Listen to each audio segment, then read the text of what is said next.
Salam sejahtera Malaysia, denyut nadi suara rakyat bergema di channel ini. Jangan lupa tekan butang subscribe, like dan share. Malaysia kita punya, cintai Malaysiaku, kita jaga kita.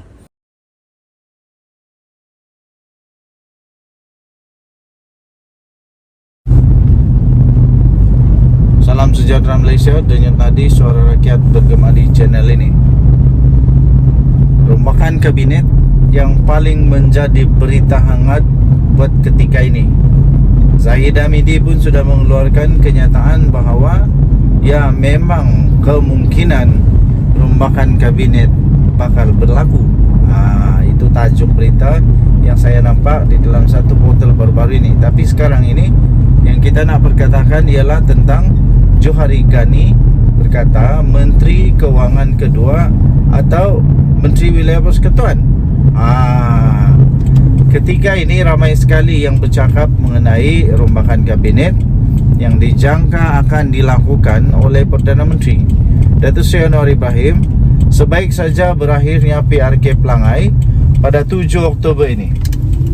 Pada 7 Oktober ini sebaik saja selesai PRK, dijangkakan rombakan akan berlaku. Berbagai-bagai jangkaan dan ramalan tentang rombakan itu boleh didengar di mana-mana pada waktu ini. Beberapa pemimpin baik daripada PH dan BN juga tidak terkecuali yang bercakap mengenai rombakan tersebut. Yang disebut-sebut bakal berpindah atau ditukarkan ke kementerian baru, semuanya menyatakan menyerahkan kepada Perdana Menteri dan menyatakan kesediaan mereka untuk memikul apa saja portfolio yang diamanahkan. Yang akan dinaikkan pangkat pun sama juga nadanya. Dan ramai-ramai pemimpin-pemimpin yang memberikan komen-komen mengenai rombakan kabinet. Ulasan oleh Naib Presiden UMNO, rangkap ahli Parlimen Titiwangsa, Johari Ghani barangkali paling menarik sekali. Apa dia? Di antara 3 naib Presiden UMNO, Johari Ghani adalah satu-satunya yang tiada jawatan di dalam kerajaan. 2 lagi naib Presiden UMNO, Khalid Nordin, ialah Menteri Pengajian Tinggi.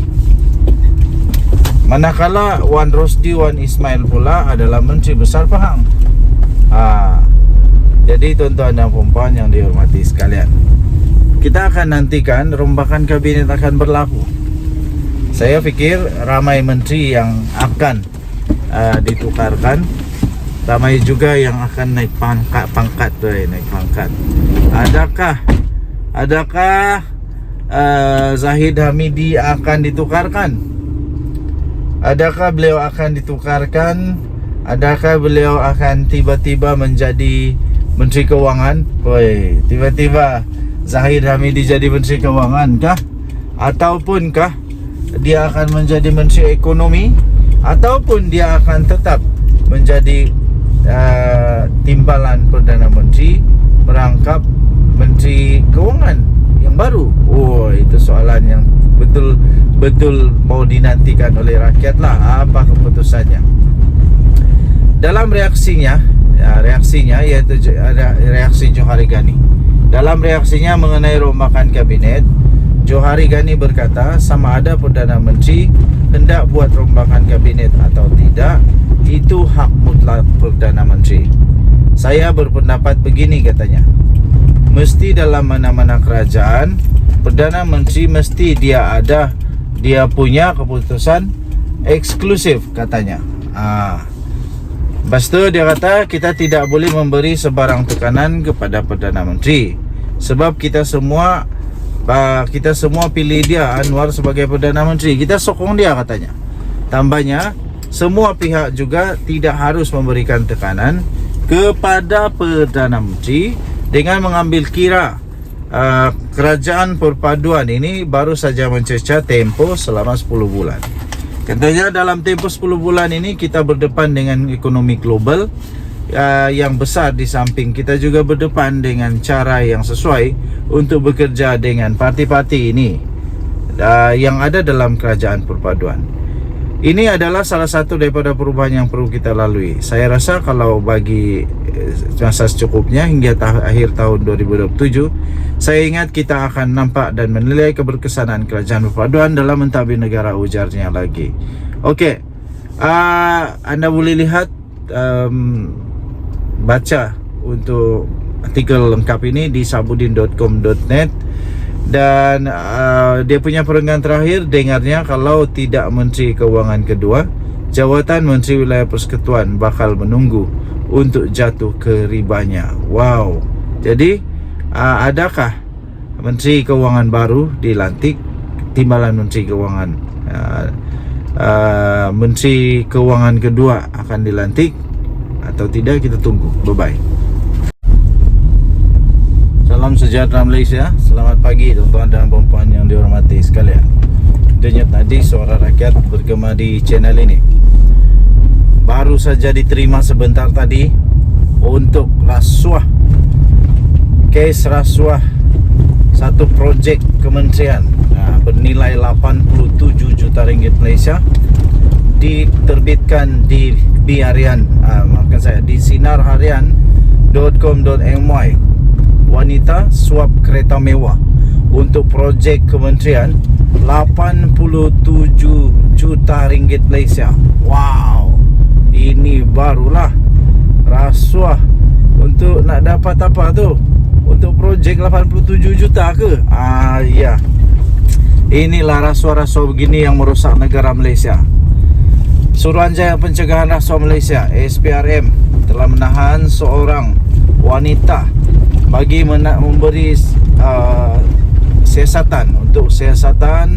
membantu siasatan untuk kes pemberian suapan sebuah kereta mewah untuk mendapatkan projek pengurusan fasiliti dan penyelenggaraan membabitkan sebuah kementerian bernilai kira-kira 87 juta ringgit Malaysia. Aduh, semakin banyak sekarang ini penyelewengan, rasuah, salah guna kuasa yang terbongkar satu demi satu. Menurut sumber, suapan kereta mewah itu bernilai kira-kira 200,000 ringgit Malaysia.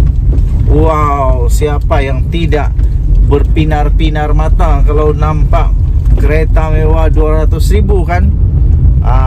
Inilah. Jadi kata sumber itu, wanita yang berusia lingkungan 30-an itu dipercayai adalah pemilik syarikat penyelenggaraan dan pembersihan yang ditahan pada jam 6.50 petang pada Isnin ketika beliau hadir untuk memberi keterangan di Ibu Pejabat SPRM Putrajaya.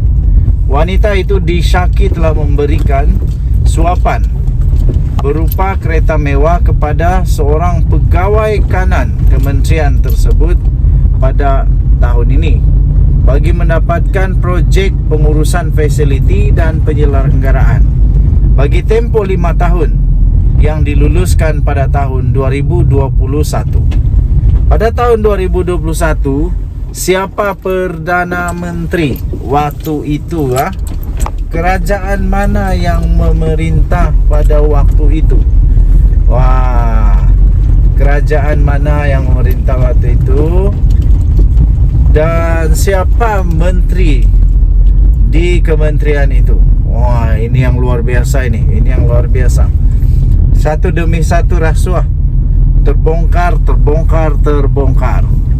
Tambah sumber lagi, wanita itu telah direman selama 4 hari bermula Selasa. Perintah reman itu dikeluarkan Magistrate Aiman Nabila Muhammad Azhar selepas pihak SPRM membuat permohonan tersebut di Mahkamah Magistrate Putrajaya. Tuan-tuan dan puan yang dihormati sekalian, rasuah penghancur negara. Rasuah betul-betul itu macam wabak, itu macam sel kanser, merosak negara.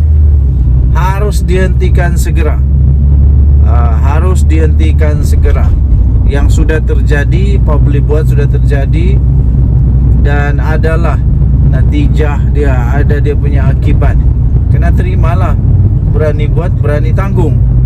Tapi selepas ini Datuk Seri Anwar Ibrahim pastinya mau menghentikan semua perbuatan-perbuatan tak elok, tak baik, tak bermoral, tak berakhlak, berdosa ni. Jadi tuan-tuan dan puan-puan, pengarah kanan bahagian operasi khas Datuk Tan Kang Sai, maafkan saya, Tan Kang Sai telah mengesahkan perkara itu ketika telah dihubungi dan mengesahkan perkara itu.